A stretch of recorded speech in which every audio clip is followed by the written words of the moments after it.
It's the arrival. I came in the league, went straight for the title. Touchdown! Marvin Harrison Jr. Marvelous. Gets past Ransom. Donovan Edwards. Touchdown. The Don. There's nothing quite like the game. Michigan versus Ohio State. This is The Rivalry, sponsored by Elevated Integrity Construction. Well, this is the Rivalry Podcast. It's Jace, JP, your garbage-free college football podcast focused on the Ohio State-Michigan rivalry, brought to you by our friends at Elevated Integrity Construction.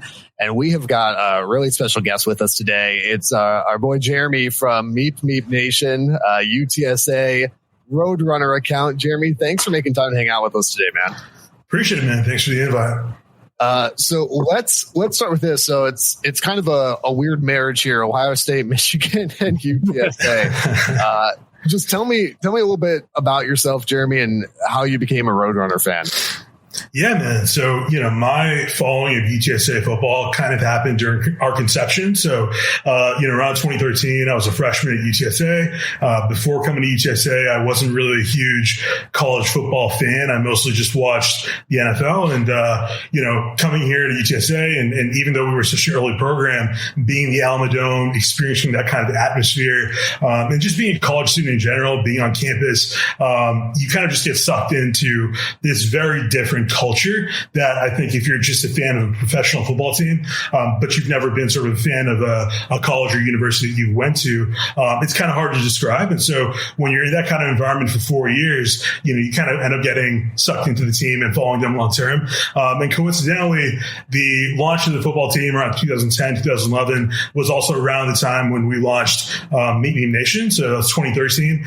Initially, we were called UTSA Memes. It was literally just like tongue in cheek, throwing memes out there. This was back during like the first sort of conception of memes into the mainstream. So before that wasn't a huge thing. And then going into 2010, 11, 12, 13, a lot of people start creating, meme page accounts. And so just started a page, just like kind of poke fun at things that people were experiencing in college. And over time, it kind of became more focused on the football program. And then Caleb Hopkins, the other co-founder, he came in, helped with the whole rebranding effort. And we went from UTSA Memes to Meep Meep Nation, where we started to sort of follow and track all the sports that UTSA is involved in. So I guess right now, almost a decade later, I'm sort of like conjoined with the football team unofficially, where it almost feels like, the success that they have is like, I feel like I have some success from it. No, it's been a long journey. And I think it's been really rewarding though, too.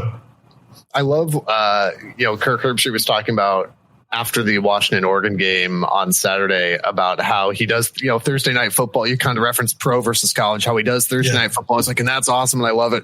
But you only get this on a Saturday night in college, it's a completely different animal. And I think that's why, why both the rivalry and Meep Meep Nation, why we love college football so much is it's just the emotion of it is just completely different. It really is. Yeah.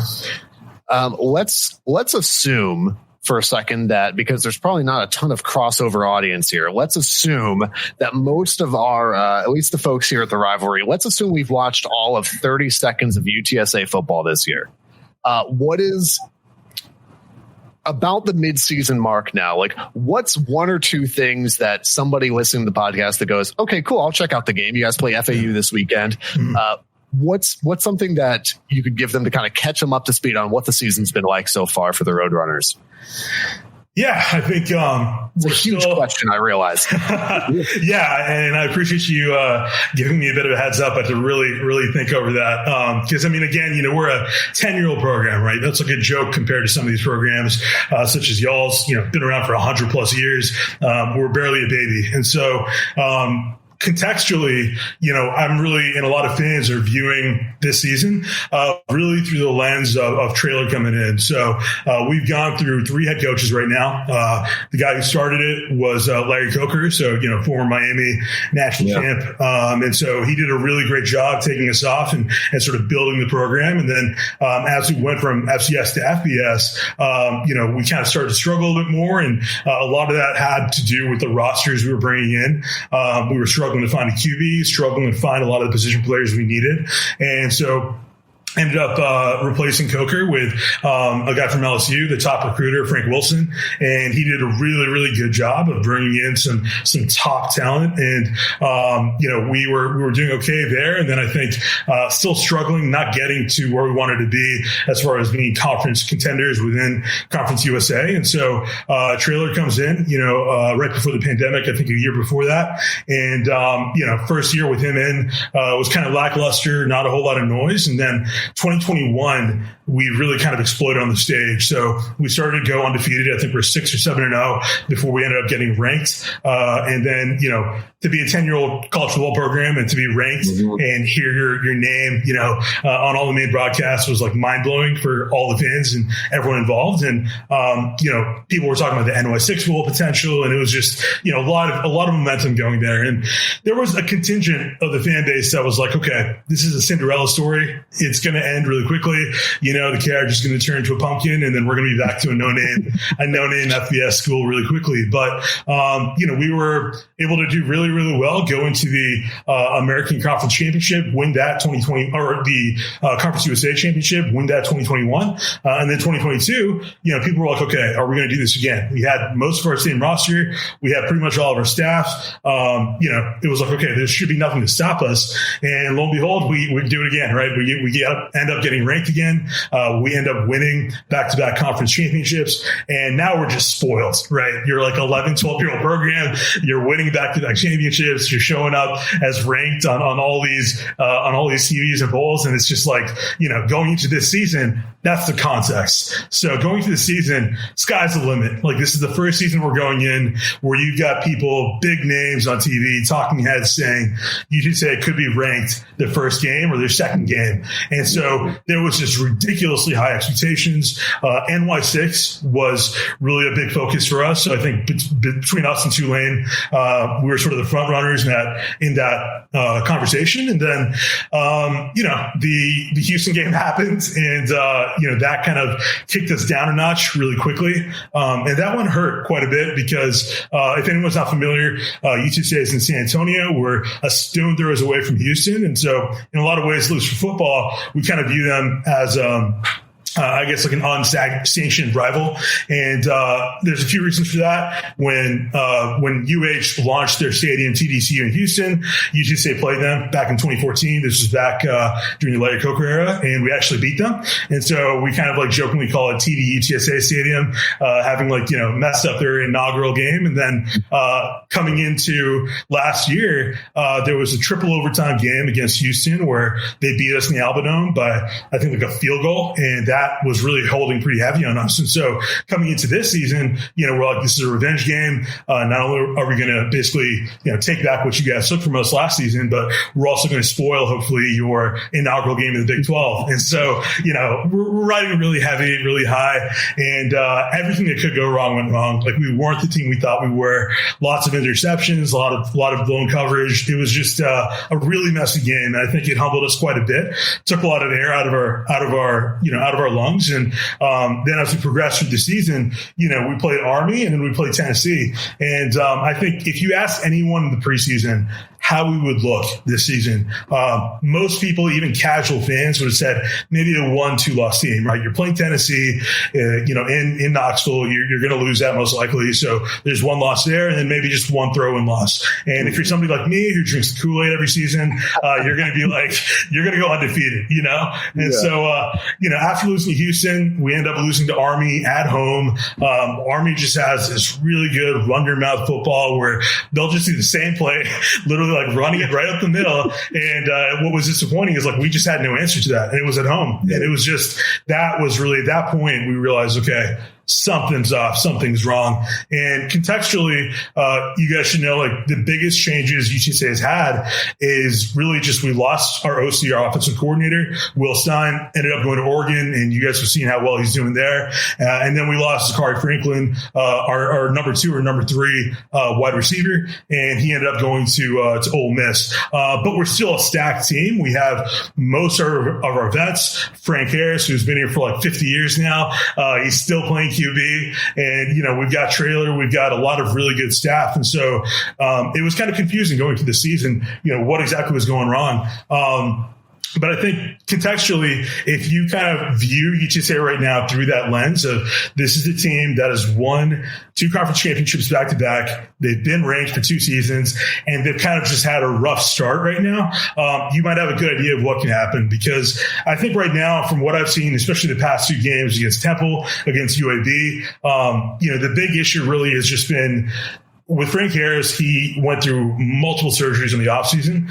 So coming into this season, he was really rusty. And then dealing with a new offensive coordinator, obviously that's always going to be kind of iffy. And then when you got a genius like Will Stein, who I genuinely believe is going to be a head coach within the next 4 or 5 years, that's a pretty big hit when it comes to trying to remaneuver your offense and your strategy. But if you watch the UAB game, the Temple game, the past 2 games, I think you'll finally start to see glimmers of the team that UTSA was the past 2 games. And I think right now, if you want to get in on a level where there's not a whole lot of fanfare and nobody is going to accuse you of being a bandwagoner once we win the American, now's the time to get in. But yeah, that's just a little bit of a long-winded but contextual, rundown of our short history.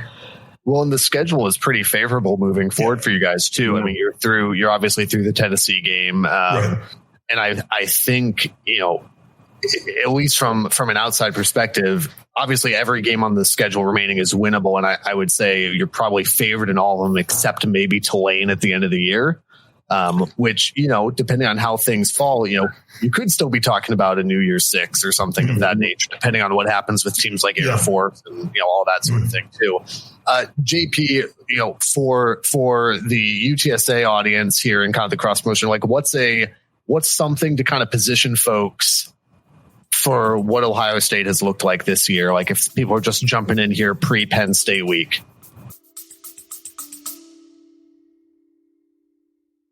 When you hear Mark Price for 3, it probably takes you back to Old Richfield Coliseum, Gund Arena, and the Cleveland Cavaliers. Hey, this is Aaron from the Mark Price for 3 podcast, and each week Mark and I discuss 3 topics: basketball, coaching, and of course, his faith. Subscribe to the Mark Price for 3 podcast wherever you get your podcasts. Yeah.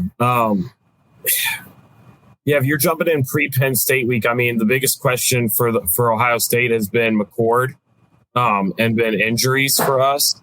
So I think going into this week, you got to have Emeka Ibuka. You got to have him healthy. You have to have Travion healthy. McCord has to have another solid performance like at Notre Dame. No turnovers. He's got to have a clean game. But it's going to be interesting. I mean, if you're unfamiliar with Ohio State, Penn State's going to be a good game to give you a glimpse at who they are. So I think that's solid. Jeremy, you talked about how UTSA is a relatively new program. In your time since being a fan, what is one win that, as a fan, like you, at lunchtime, you're going and watching replays of that? Jace and I both do this during our lunch break. It's very sad. We're very lonely at work. And I'm also a Rutgers fan. I only have like 5 games to choose from. But we will go back and watch like monuments. Like I've already watched the Notre Dame game from this season. I couldn't even tell you how many times. What game is that for a UTSA fan? There you go. Yeah. Not a whole lot of film footage to look back on, but, I think the games that really stick out are really mostly in the trailer era. So the one that hits me right on the nose is UAB 2021 season, sort of our first, breakthrough season, first ranked team win season. We're going to UAB is coming into the Alamo Dome, packed crowd for us, 45-something thousand people. And basically UAB is winning the game with less than a minute under the clock. They're up by 1 possession, and this is a heartbreaker for us because at this point in the season, we're ranked, I think, number 22. Everyone's talking about, NY6 Bowl, what bowl are we going to? These are the next UCF, whatever, And so UAB now, like this unranked, technically no name team, but they are a really, really good team historically, comes in, is our house, and they're beating us. And we've only got 30 seconds on the clock. And historically, before trailer, we did not do a good job winning those type of matchups. If you saw, a lead going into the fourth quarter that wasn't ours, we're probably gonna lose that game. And so it was really stressful. People were like, hey, they're hearing the clock toll, and it was just like, hey, this is it. And so it goes to the point where there's 4 seconds on the clock. Frank Harris, our QB, has gotten us into the red zone, and we've got like enough time for one play. That's it. And Frank runs back, just lobs the ball, just like real slow lob. It bounces off one of the UAB defender's hands. He doesn't grab onto it, goes up 5 feet in the air, and then our 250-pound tight end, Oscar Cardenas, somehow manages to just turn his whole body, grab that ball, and just protect it like it's his first child. And like he lands on the floor, and we end up winning by possession. And it was just like, my hair on my back stands still when I think about that. And if you watch the YouTube replays, I guess the announcer, the broadcaster, he sounds exactly like Ed Orgeron. So it's like it adds a little bit of extra oomph to it. Probably one of the most, emotionally broadcasted games I've ever heard. And I don't think he had anything to do with any connection with our program outside of just like being a broadcaster. So highly recommend, watching those highlights. Really, really good time. JP, I'm going to ask you the same question, then I'll answer it too, just again for some context for the UTSA audience. What is one of the most elating wins as an Ohio State fan? And I understand it's going to come at my expense, but just go ahead. It's fine. Because my answer is going to come at your expense here in a second. That's fine. I know your answer already. Mine, oh man. There's just so many. It's different because we've been blessed to be able to go to a couple of games recently. Like we were at Notre Dame this past season, like this season, where the final seconds, everybody in that stadium thought Ohio State was going to lose. And I'm trying to control myself as a media person on the end zone, right where it's about to happen. And all these Notre Dame fans are screaming, celebrating. I'm going for like super mad that we've just lost this game. I'm going to have to drive home in a car with stupid Jace and his smile. and we go in and we pull it out. Like it is hard to top that because I was there. But I will say, I remember exactly where I was when it was number 1 Ohio State and number 2 Michigan. I remember specific plays. We just got done actually last week filming an episode with Roy Hall, who called a touchdown pass in that game. Because that would have been 2006. 2006. Chris Beanie Wells. I remember the run right up the gut, 52 yards to the house. Just everything about that game, the hype behind it. I had grown up obviously hating Michigan, knowing the rivalry, knowing how fierce it was. But that was the first time that I could actively remember both teams being unbelievably good at the same time. So there was extra hype all around it. I will never forget exactly where I was. I was at my friend Catherine's house, sitting on the living room floor, watching it with her dad. Stayed the whole time. Where was she? Her and literally all of my other friends were gone, like in some other room, hanging out and doing stuff. I was the only kid that like had wanted nothing to do with that, and I was all football. It was just amazing. I was planted there. I mean, you already probably know my answer. I know, just say it. After so much suffering in Ann Arbor, but I mean, 2021 has to be the kind of your experience with Notre Dame. Like my brother and I, like he had been a couple years prior, had been diagnosed with late stage cancer, and he had beat it, and he's doing well now. But it was kind of one of those things where like he and I have both my dad's a huge Michigan fan, so we both grew up with that.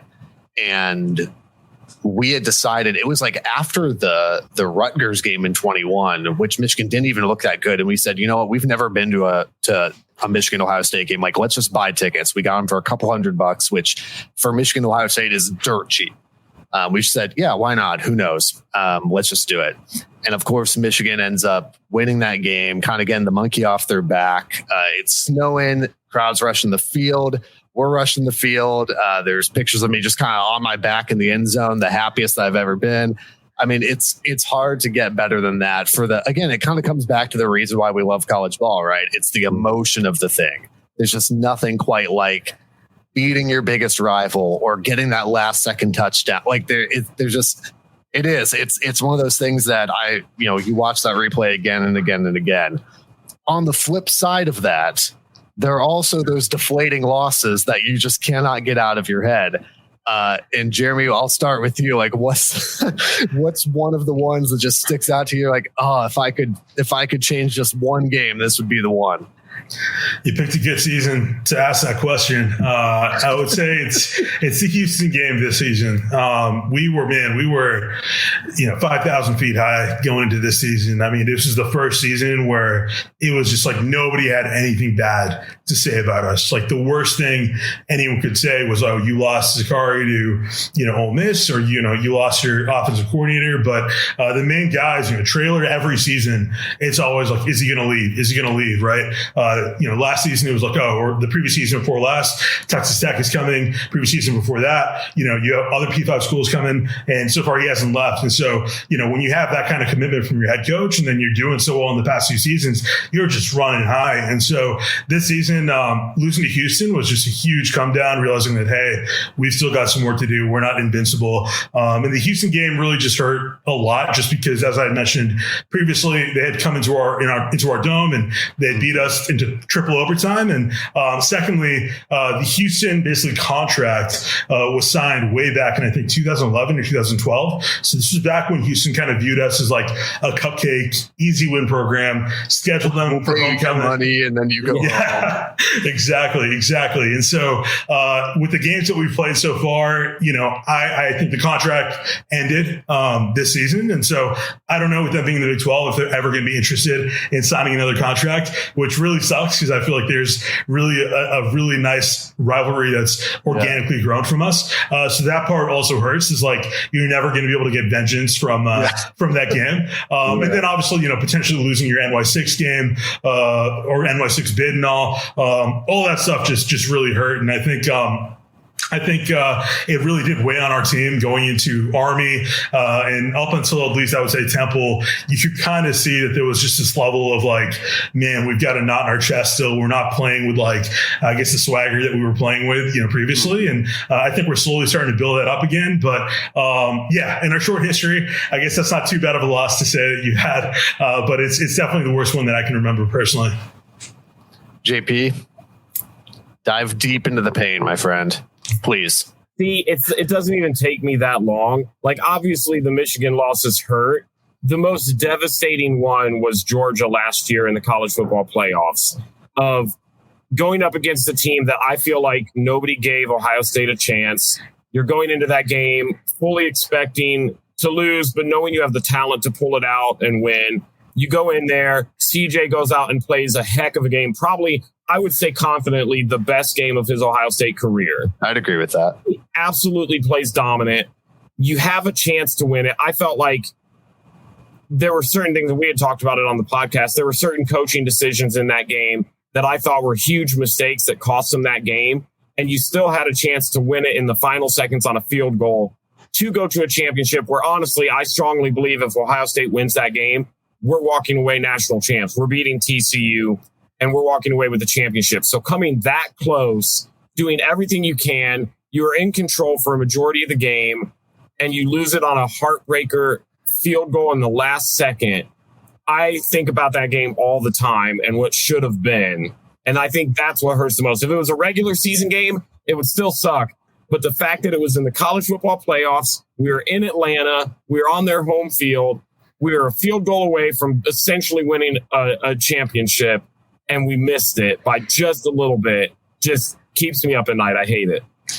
Yes, very sad. Very sad. Anyway, I will go with you and go outside of the rivalry for this one. And again, this is probably prisoner of the moment recency bias. Like, part of me doubts that Georgia is actually the most devastating loss you've experienced, but it's probably the most recent. Yeah. And I would say Purdue's up there for I would say for me, it's probably like, I feel like a lot of people assume that I'll say like Appalachian State, but the reality is that like, even at that point, like, cause that would have been 2007, 2008, somewhere in there. Like, I would have been, and this will date myself, like I would have been late high school, but there's a difference between being late high school and like being in your 30s, right? Where you're like actively following every game. I don't even think I was watching that particular game. So like it didn't hurt me as much. Michigan State 2021, I think, is the most recent one that I'm like, ooh, like right in the gut, because obviously, like, and this makes a lot of sense leading into playing Michigan State this weekend. Michigan State is just has so much hatred from me, lots of hate in my heart. There's plenty for you too, JP, but like plenty of hate in my heart for Michigan State. And being in East Lansing, and Michigan being up by 15 in that game, and then blowing the lead in the second half in just a phenomenal performance by Kenneth Walker. So good that he made Mel Tucker look like a good football coach, which is really like one of the greatest miracles ever recorded. Can you imagine signing that coach to a 10-year, $95 million contract? I hope he's paying Ken Walker. Like he deserves it. But like the other piece of that game too, and I don't know if you guys would remember this, the way that it keeps me up at night is Michigan had a play at the end of the first half where Aiden Hutchinson sacked Peyton Thorne and stripped the ball out, and David Ajabo fell on it in the end zone for a touchdown. And they ruled it a touchdown on the field. It may have been the other way. It may have been Ajabo who stripped in and Hutch who fell on it. But either way, stripped the ball out, fell on in the end zone, really would have salted that game away pretty early.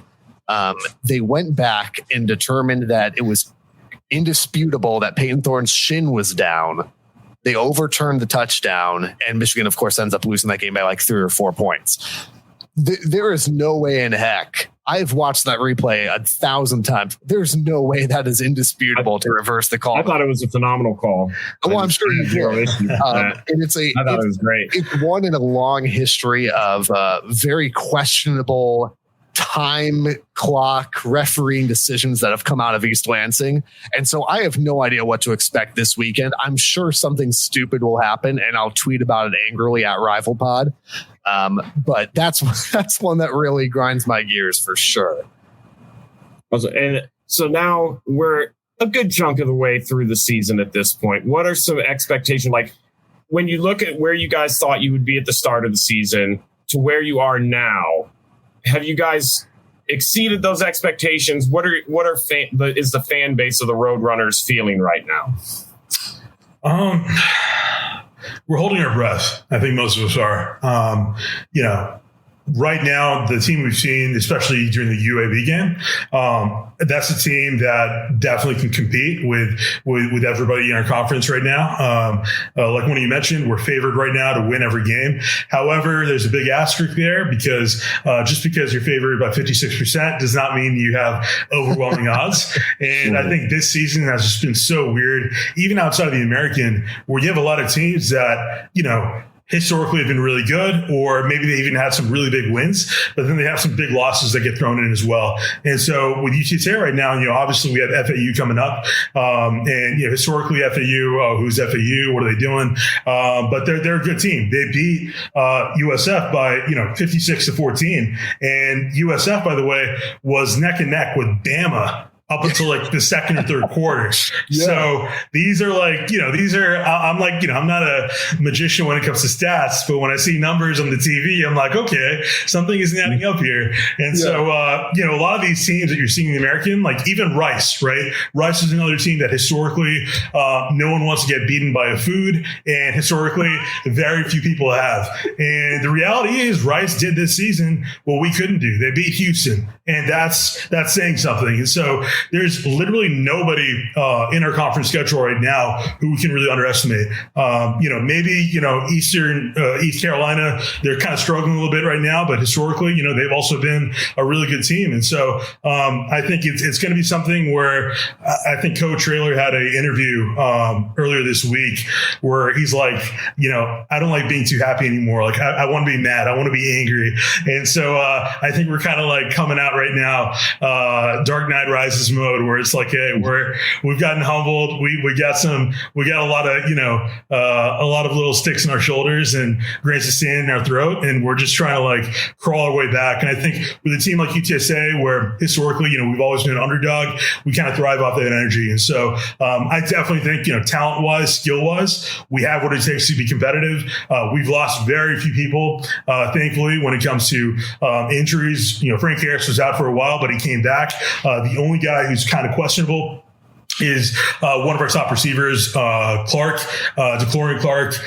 He got a little bit of an injury, and I think right now the way it looks is coach is probably going to redshirt him, so he has a better chance next year to make an impact with NFL recruiters and whatnot. But we still have Cephas. We've got I think a 6'5" receiver in Taikio Kellogg, and when you got a guy like Frank who has like essentially decades now of experience in college football, like that's not saying nothing. And so I think we have the ability to compete with everyone. And then I think Tulane is really going to be the battle of the giants where, if we are who we say we are, we'll have to beat them there. But I think, if you're a fan who's been following UTSA, don't get too down. I think, we're just getting sort of some of the knots out. And I think right now the season is still all ahead of us. However, at the same time, if you're a UTSA fan, don't get too high. I think outside of maybe Eastern Carolina, if we play the way we played against Houston, if we play the way we played against Army, it's very possible that we literally only win one game. And so I think it's really game by game. If we can just stay healthy, we can still just like have that chip on our shoulder when we play, and just keep doing what we were doing the past two games. We'll be okay. But yeah, it's maybe not the most clear answer, but I think right now it's just sort of like anything's possible. We just gotta keep grinding it out.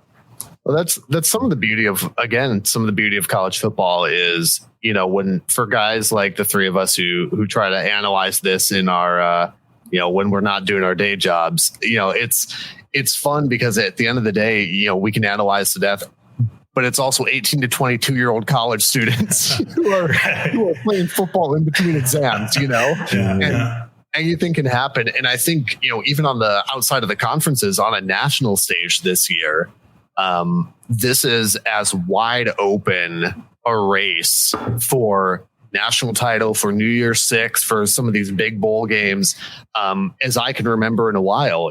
There's, on the national stage, there's, I would say 7, if not 8 teams that all have a legitimate chance at winning a national title this year.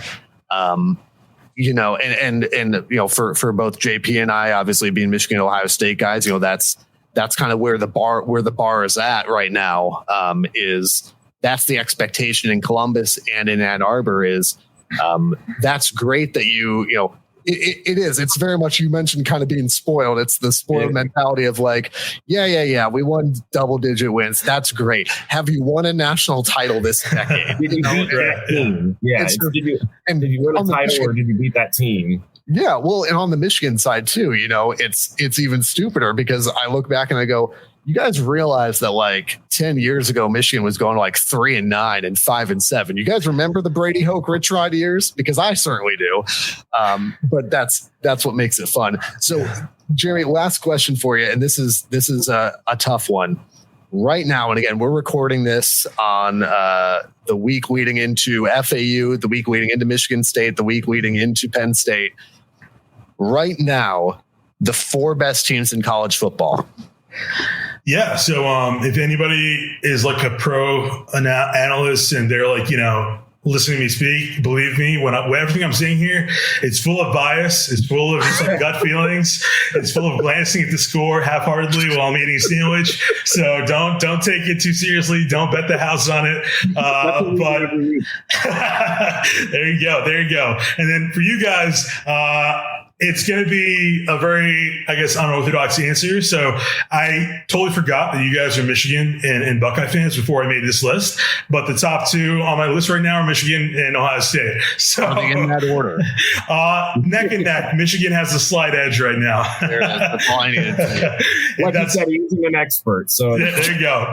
I'm completely basing my opinion on AP polls. Not that most AP polls probably do a whole lot of research to begin with, but the the fact that they had them ranked a little bit higher, I'm giving them a bit of an edge, but neck and neck with Michigan and Ohio State. You might be asking, why not Georgia? Why don't you have them in number one? Going into the preseason, obviously, yeah, you're the champ. You're coming in, you're number one.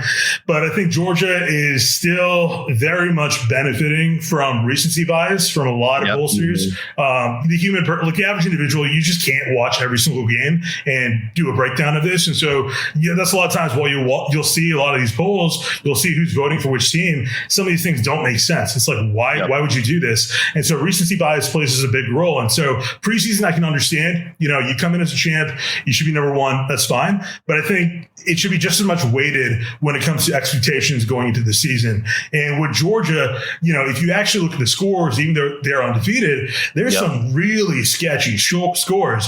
UAB, for example, who UTSA just beat, they only beat them 49-21 after the fourth. But if you actually watch the game, I think it was up until the third quarter almost, they were like neck and neck. And so you can't be the number one team and be doing that. No offense to UAB, they're in our conference, but they literally just left Conference USA. Like you can't do that and be considered number one. Well, they did the same thing with South Carolina. Now South Carolina's in a different tier, but they did the same thing with South Carolina. And even this past weekend, the way that they beat Vanderbilt was in that game. It's not, they're not and again, I know I'm biased, but they're not steamrolling teams 52-7 like Michigan is right now, or beating up on Purdue the way Ohio State is. There's playing with your food for a quarter and a half, and then there's oh my gosh, we might lose to Auburn. Exactly. Yeah. One touchdown win with Auburn. You're barely beating, Vanderbilt by like 2 touchdowns. And so that kind of thing, that kind of inconsistency, like everyone's got a bad game occasionally. But that's just not, it's inexcusable. That's inexcusable to me. And so I think, well, at the end of the day, if you're undefeated, you're undefeated. I think they're, a top 4 team, but by top 4, I mean, they're 4th place. They're not, they're not anywhere in the top 3. 3rd place, I'm giving to Washington. And this is where a little more of my bias might come in. The reason I give it to Washington is really from outside the fact they're undefeated. They beat Oregon, and Oregon, obviously they have Will Stein, ex-UTSA. But if you actually look at Oregon, you look at their stats, like they're beating these teams by like 4 to 5 possessions. I think it was only Texas Tech that they beat them by, I think, like 1 touchdown. But the rest of these teams, they're absolutely steamrolling them. And if you're trying to go into playoff contention and you're a high level P5 team, that's the kind of effort, that's the kind of score that I'm expecting to see if you want to be in that top 3, or top 1 kind of talk. And if Oregon hadn't lost to Washington, I'd probably have them higher up the list as well. But Washington beating a really, really good Oregon team had them take the 3rd spot for me. So it's Michigan, Ohio State, Washington, and then Georgia. I think that's really solid. Yeah. I think the other interesting piece about with Georgia too is I saw today, Brock Bowers is going to be out for, I think, 4 to 6 weeks. He's having the tightrope surgery for that ankle. I mean, will he be back in time for a playoff run? It seems like the answer to that is yes. But what happens in the interim if you're scraping, maybe not scraping by, but if you're kind of just getting by, and now suddenly one of the most dynamic players in the nation is sidelined for the back half of your season. I'm not a betting man, but if I were a betting man, I would say that coach is probably not holding on to that spot for terribly long. But I think that's really good. And JP, I don't know. Like I like Jeremy's answer. Would you differ at all there?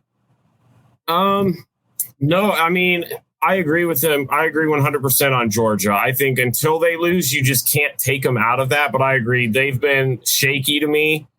Carson Beck has been all right, but Brock Bowers to me is that team. So I'm curious what they're going to look like with him out. I can't take it away from him. I think I would like to put somebody else there. I just don't know. I don't know who I would put over them right now. I could see maybe an argument for Oklahoma, but yeah. I also don't know how Oklahoma over Texas is one thing, but I think we all would agree that Washington, Oregon is probably the winner of that game is probably the team that deserves to be. Yeah, 100% at least. Final thing, gentlemen. Again, it's UTSA and FAU. It's Ohio State, Penn State. It's Michigan, Michigan State. One thing, JP, I'm looking at you. One thing that your team has to do to win this weekend. And JP, go ahead and you start. I'll go, then we'll finish with Jeremy. Be healthy. I think you got to have Ibuka back. You got to have Travion Henderson back. I think having that on the offensive side of the ball is going to be a huge help. You're going to need every piece of offensive firepower you have to beat that defense.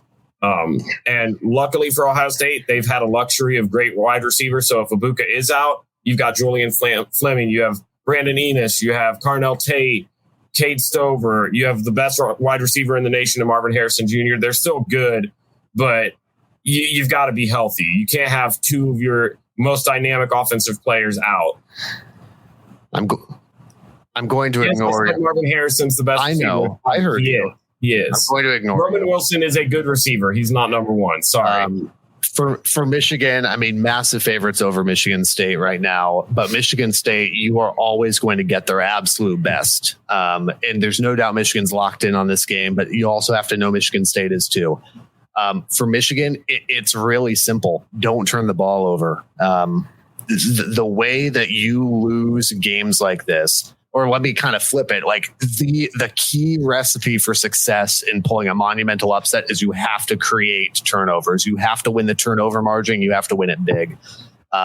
Michigan has done a good job with the Bowling Green game as the exception. Michigan has done a phenomenal job of they don't make mistakes. They don't turn the ball over. They are, I think, with Air Force, because God bless America, the least penalized team in the nation. If Michigan starts, I'm not concerned if the game is semi-close at half, because Michigan's that boa constrictor that just sits on you and then they just have their way. I'm not concerned about that, but I am concerned if we hit halftime and Michigan's getting penalized. They've got a couple turnovers already. That's the way you lose the game. You play good, clean football. Shouldn't be an issue at all. That's the key for us. Jeremy, what about for you guys? Yeah, I would say just don't play cute. Work with what works. You've got a stacked running back room. You've got a stacked receiving room. You've got a veteran QB. Barring any crazy injuries, go with that. Just try to run the score as much as you can. If something is not working, if the running backs aren't working, adjust the receivers. If receivers aren't working, adjust running back. But don't play cute. I think, at least the past two wins that we've had, while they've been good wins, there were a couple of moments where we did unnecessary plays, unnecessary trick plays, didn't lean on things that were obviously our strengths when we should have, and just overcomplicated it. You're playing right now with a team that's very veteran. We've played with a lot of teams. We played with Tennessee and Knoxville. They can handle, what's left right now on the schedule. Just keep them healthy. Don't play cute, and just try to focus on taking one game at a time and then come out with the win. Jeremy, we appreciate your time. You guys are at Meep Meep Nation across social media platforms, yes? Yeah, you got it. Meep Meep Nation is our main, and then mine is Meep Meep Jeremy. But if you want to follow just UTSA stuff, I'm usually tweeting that on Meep Meep Nation, and we're on Facebook, YouTube, most other platforms as well. So Rivalry fam, go ahead and give them a follow. And then for the UTSA folks, at Rival Pod, Twitter, YouTube, Instagram. We've got our personal stuff there too that we retweet from time to time because we're selfish like that. So you'll find us there too. But Jeremy, thanks for the time, man. Good luck to you guys this weekend. Hey guys, appreciate it. It's been a blast. The Rivalry is a production of River Radio Ministries. Want live updates from the show? Follow us on Twitter, Instagram, and YouTube at RivalPod. Visit our Patreon and consider becoming a patron for exclusive bonus content, merch, and more. And be sure to follow us wherever you're listening now for new episodes every Tuesday. And if you like what you're hearing, tell a friend so they can listen too.